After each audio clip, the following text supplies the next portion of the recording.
தற்போதைய செய்தி போக்குவரத்து தொழிற்சங்கங்களுடனான முத்தரப்பு பேச்சுவார்த்தை ஒத்திவைக்கப்பட்டிருக்கிறது. வேலை நிறுத்த போராட்டத்தில் ஈடுபட்டுள்ள முக்கிய தொழிற்சங்கங்களின் பிரதிநிதிகள் இந்த பேச்சுவார்த்தை கலந்து கொள்ளவில்லை என்பதால் போக்குவரத்து தொழிலாளர்களுடனான பேச்சுவார்த்தை ஒத்திவைக்கப்பட்டிருக்கிறது.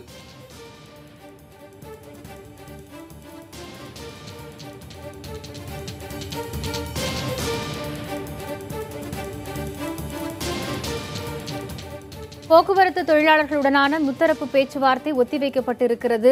முக்கிய தொழிற்சங்கங்கள் பேச்சுவார்த்தைக்கு வராததால் இன்று நடைபெற இருந்த பேச்சுவார்த்தையில் இழுபறி நீடித்திருக்கிறது. கூடுதல் விவரங்களை செய்தியாளர் ராஜ்குமாரிடம் கேட்கலாம். ராஜ்குமார், இந்த முத்தரப்பு பேச்சுவார்த்தை ஒத்திவைக்கப்பட காரணம் என்ன? ஏன் முக்கிய பிரதிநிதிகள் இதில் கலந்து கொள்வதற்காக வரவில்லை? வேலை நிறுத்த போராட்டத்தில் ஈடுபட்டு வரக்கூடிய 10 தொழிற்சங்க கூட்டமைப்பினருக்கு முத்தரப்பு பேச்சுவார்த்தை நடத்துவதற்கு இன்று தொழிலாளர் நலத்துறை அழைப்பு விடுக்கப்பட்டிருந்தது. 3 மணிக்கு முத்தரப்பு பேச்சுவார்த்தை நடக்கும் என்று அறிவிப்பு இருந்திருக்கக்கூடிய நிலையில் தற்போது பேச்சுவார்த்தையானது தள்ளி வைக்கப்பட்டிருக்கிறது.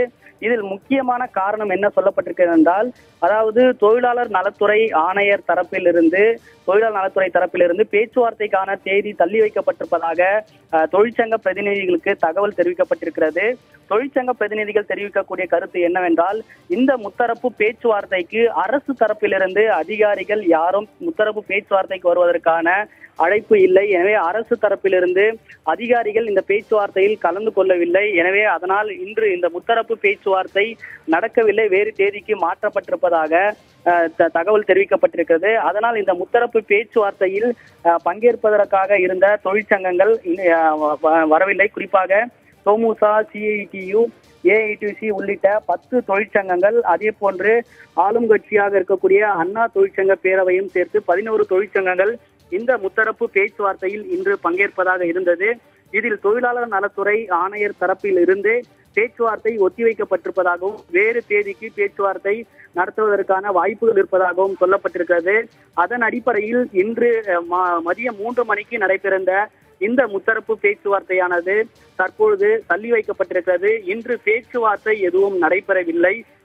அதே சூழ்நிலையில் இன்று மாலை வேலைநிறுத்த போராட்டத்தில் ஈடுபட்டு வரக்கூடிய போக்குவரத்து தொழிற்சங்கங்கள் 10 போக்குவரத்து தொழிற்சங்கங்களுடைய ஆலோசனை கூட்டம் இன்று மாலை நடக்க இருக்கிறது. ராஜ்குமார், போக்குவரத்து தொழிற்சங்களுடைய ஆலோசனை கூட்டம் நடைபெற இருக்கிறதுன்னு சொன்னீங்க. தமிழகம் முழுவதுமே இந்த வேலை நிறுத்தத்தால பயணிகள் கடுமையா அவதியுறக்கூடிய நிலையில இந்த தொழிற்சங்கங்களுடைய இந்த சந்திப்பு என்பது ஏதாவது முக்கிய முடிவுகள் அறிவிப்பதற்கான வாய்ப்புகள் இருக்கா? அதாவது இந்த சந்திப்பை பொறுத்தவரை, அதாவது வேலை நிறுத்த போராட்டத்தை தொடர்ந்து முன்னெடுத்து செல்வதாக போராட்டத்தில் ஈடுபட்டு வரக்கூடிய தொழிற்சங்கத்தினுடைய கூட்டமைப்பினர் அவர்கள் தெரிவிக்கிறார்கள். எங்களுடைய கோரிக்கையை போராட்டத்தில் ஈடுபடக்கூடிய தொழிலாளருடைய கோரிக்கையை அரசு பரிசீலனை செய்ய வேண்டும். பேச்சுவார்த்தை நடத்துவதற்கு தயாராக இருக்கிறோம். அதே சூழ்நிலையில் தற்போது வேலைநிறுத்த போராட்டத்தில் ஈடுபட்டு வரக்கூடிய காரணத்தால் தமிழக முதலமைச்சர் எடப்பாடி பழனிசாமி நேரடியாக தொழிலாளர்களுடைய கோரிக்கையில் தலையிட வேண்டும் என்று தொழிற்சங்கங்கள் முன்வைக்கிறார்கள்.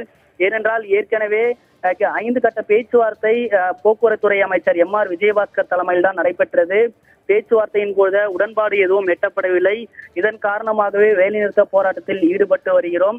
எனவே இந்த வேலைநிறுத்த போராட்டத்தை முடிவுக்கு கொண்டு வருவதற்கு தமிழக முதலமைச்சர் இந்த கோரிக்கையில் தலையிட வேண்டும் என்று தொழிற்சங்கங்கள் தெரிவிக்கிறார்கள்.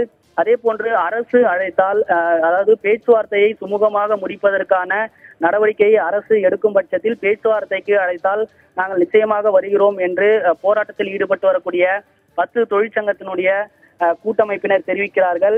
எனவே அவர்கள் தெரிவிக்கும் பொழுது நாளையும் வேலைநிறுத்த போராட்டத்தை தொடர்ந்து நடத்த திட்டமிட்டிருக்கிறார்கள். அதற்கான ஆலோசனை கூட்டம் தான் இன்று மாலை நடக்க இருக்கிறது. இது ஒரு புறம் இருக்க, பொதுமக்களுக்கு பாதிப்பில்லாமல் பேருந்து சேவையை இயக்குவதற்கான நடவடிக்கையும் மாற்று ஏற்பாடுகளை வைத்து பேருந்துகளை இயக்குவதற்கான நடவடிக்கையும் அரசு தரப்பிலிருந்து எடுக்கப்பட்டு வருகிறது. முத்தரப்பு பேச்சுவார்த்தை ஒத்திவைக்கப்பட்டிருக்கிறது. இது குறித்த தற்போதைய தகவல்களை வழங்கியமைக்கு நன்றி ராஜ்குமார்.